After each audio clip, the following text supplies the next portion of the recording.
Les croyants qui sont les plus proches d'Allah et dont les liens avec lui sont les plus serrés sont ses messagers. La confiance qu'ils placent en lui dans les moments les plus difficiles est l'une des indications de ce fait. La vie de notre prophète, l'un des serviteurs d'Allah avec la plus grande piété, est un exemple de patience, de soumission et de confiance en Allah pour toute l'humanité.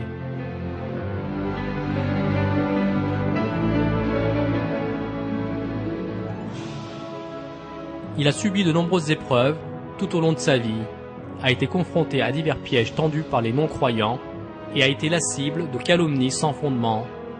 Ces versets révèlent la manière dont le prophète a placé sa confiance en Allah face à ceux qui lui ont causé des difficultés. Qu'un bonheur t'atteigne, ça les afflige. Et que t'atteigne un malheur, ils disent « Heureusement que nous avions pris d'avance nos précautions ». Et ils se détournent tout en exultant. Dis, rien ne nous atteindra en dehors de ce qu'Allah a prescrit pour nous. Il est notre protecteur. C'est en Allah que les croyants doivent mettre leur confiance.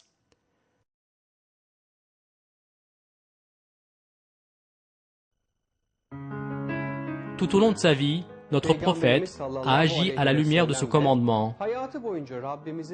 Quelle que soit la circonstance, le prophète s'est toujours soumis à Allah en sachant qu'il y a une beauté et une bonté divine en tout ce qu'il a créé. Allah l'a toujours fait puissant et prospère en récompense de cette soumission. Le prophète Mohammed, avec sa soumission envers Allah, a été un exemple pour tous les musulmans et il a rappelé que les gens n'auraient jamais le pouvoir de modifier tout ce qui vient d'Allah.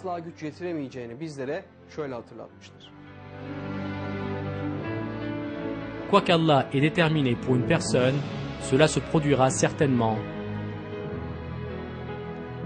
Quand tu demandes quelque chose, demande-le à Allah. Et si tu demandes de l'aide, que ce soit à Allah. Sache que si les gens s'unissaient pour t'apporter un bienfait, ils ne pourraient le faire que si Allah l'avait décrété pour toi. Et que s'ils s'unissaient pour te nuire, ils ne le pourraient que si Allah l'avait décrété pour toi. Les plumes ont été retirées et les pages sont sèches.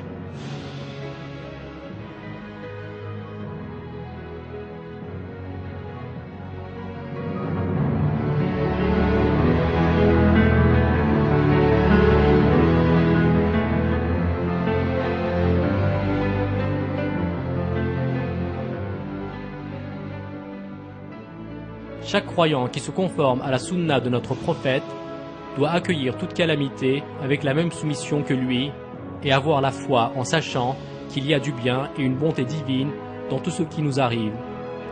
Ce qui est important, c'est de répondre aux difficultés plaisamment, quelles que soient les circonstances, faire face à tout événement avec une maturité et une confiance en Allah et y voir la sagesse et la bonté divine. Parce que rien ne peut effrayer ni désespérer quelqu'un qui s'est complètement soumis au destin. Allah accordera la meilleure vie à ses serviteurs qui ont cru en lui, dans ce monde et dans l'au-delà, et les protégera aussi longtemps qu'ils se conformeront à son approbation. Notre prophète nous rappelle ainsi l'importance de la patience et de la soumission en lui dans un hadith. Toi, si tu peux travailler pour Allah avec une foi sincère et un agrément total, travaille.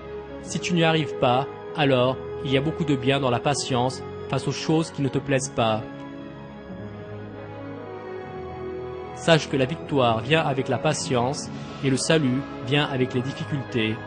Avec la difficulté vient la facilité et une difficulté ne surmontera jamais deux facilités.